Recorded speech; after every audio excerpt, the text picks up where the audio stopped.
Assalamualaikum dan hai, selamat datang ke channel saya iaitu Jimmy69. Di channel ini saya akan menyampaikan info-info dan fakta-fakta yang terdapat di anime Naruto, Boruto serta One Piece. Terlebih dahulu saya nak cakap yang saya ni taklah pandai dalam bab edit video dan bercakap ni. Harap anda faham dan enjoy video di channel ini. Saya juga nak minta tolong anda semua untuk subscribe dan like channel ini supaya saya dapat membuat lebih banyak video di masa akan datang. Apa-apa kekurangan bolehlah komen di bawah. Okey, first video saya nak cerita tentang perkara asas di dalam dunia Naruto, iaitu Cakra adalah satu bentuk tenaga yang asalnya dari tenaga kehidupan di sesebuah planet. Oleh sebab nak membuat cakra ni memerlukan tenaga kehidupan, jadi klan Otsutsuki bergerak dari planet ke planet untuk menyerap semua tenaga kehidupan yang ada di suatu planet itu sampai habis. Bila semua tenaga tu dah habis, diorang pun akan berhijrah ke planet lain pula. Okey, cara klan Otsutsuki ni nak buat cakra adalah dengan menanam raksasa ekor 10 ataupun jubi ke dalam tanah di sebuah planet, dan seterusnya jubi tadi berubah menjadi pohon gergasi yang dinamakan pohon dewa ataupun Shinju. Kiranya ekor 10 ni macam benih lah nak bagi tumbuh pohon dewa ni. Disebut juga nak membesarkan pohon ni bukan setakat hanya perlu menanam ekor 10, tetapi juga perlu korbankan salah seorang ahli Otsutsuki dengan diberi makan kepada jubi.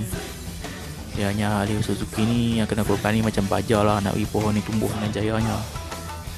Selepas pohon ini membesar, maka akarnya pun menyeraplah segala tenaga kehidupan yang ada di planet tersebut. Setelah menyerap, semua tenaga tadi akan diubah atau dikonvert menjadi buah, dan di dalam buah tersebutlah terdapatnya cakra. Setelah buah cakra menjadi masak, klan Otsutsuki pun akan memakannya dengan tujuan mendapatkan cakra yang besar, kekuatan yang kuat, awet muda dan kehidupan abadi.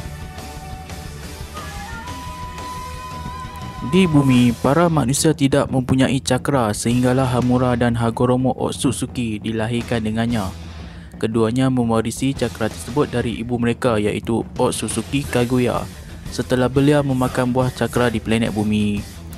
Hagoromo menyebarkan cakra kepada orang lain melalui latihan yang disebut Ninshu, satu cara untuk mewujudkan kedamaian dengan menggunakan cakra untuk menghubungkan tenaga rohani setiap orang supaya mereka dapat saling memahami antara satu sama lain tanpa perlu bercakap pun.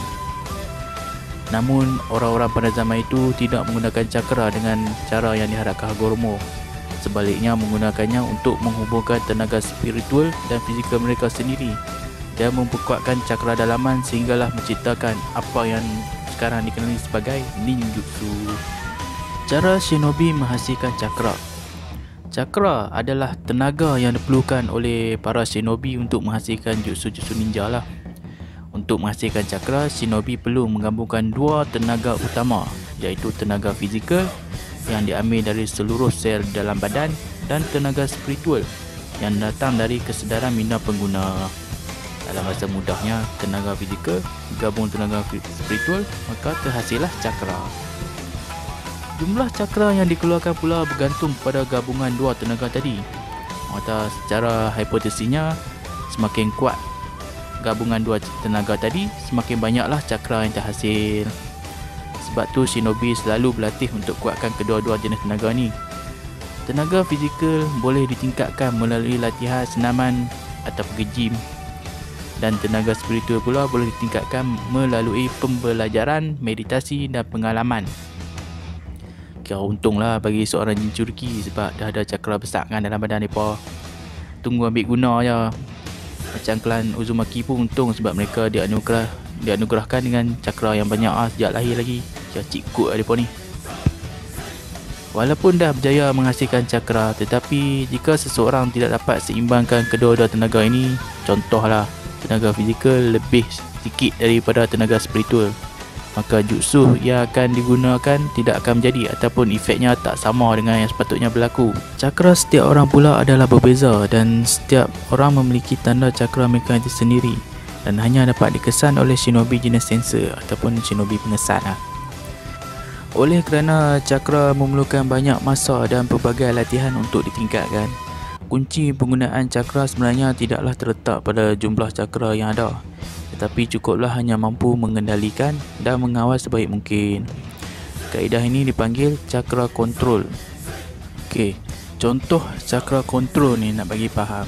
Kita ibaratkan cakra tu macam duit RM10. Contohlah, kita nak pergi beli aiskrim harga RM2, tapi pergi bayar RM6. Rugi dah kat situ. Sama juga macam cakra kontrol ni. Dia nak kawal jumlah cakra yang keluar daripada badan.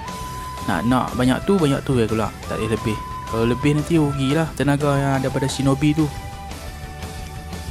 Semasa menggunakan ninjutsu, terdapat dua kaedah pengawalan cakra yang digunakan, iaitu pengawalan transformasi bentuk dan pengawalan transformasi alam. Transformasi bentuk adalah berkaitan dengan mengawal bentuk dan pergerakan cakra seseorang shinobi, menentukan saiz, jarak dan tujuan teknik. Transformasi alam pula berkaitan dengan jenis sifat elemen cakra seseorang, mengubah sifat dan ciri-cirinya untuk digunakan ke dalam teknik-teknik ninja. Bahasa mudahnya, cakra di dalam tubuh seseorang dikeluarkan dan diubah menjadi elemen tertentu mengikut penggunanya lah. Kalau penggunanya mempunyai cakra elemen api, maka teknik yang digunakan lah berkaitan dengan api lah. Kalau di dalam badan shinobi tu ada cakra elemen api tapi pengguna teknik elemen air, tak jadilah. Kedua kaedah ini dapat digunakan secara berasingan atau digunakan bersama-sama untuk membuat jutsu. Walaupun shinobi yang dapat menggunakan kedua-duanya secara serentak adalah jarang sekali. Naruto adalah contoh pengguna kedua-dua jenis kawalan cakra ini. Dia menggabungkan Rasengan yang merupakan transformasi bentuk dengan cakra elemen angin, iaitu transformasi alam, dan membentuklah Futon Rasen Shuriken. Futon Rasen Shuriken. Terdapat beberapa jenis cakra yang terdapat di dalam siri Naruto, iaitu cakra yang biasa, cakra binatang berekor, senjutsu cakra, penyerapan cakra, six parts cakra dan hamura cakra. Jenis-jenis cakra ni kita akan masuk dalam tajuk yang lain lah. Okey, itu saja yang aku nak kongsikan kat sini. Harap korang semua terhibur. Jangan risau, tak perlu ingat pun buat tahun exam. Okey, ni first time buat video, mungkin aku agak nervous sikit. Harap korang faham lah ya. Okey, jumpa lagi di video akan datang. Jangan lupa subscribe, like dan share. Bye.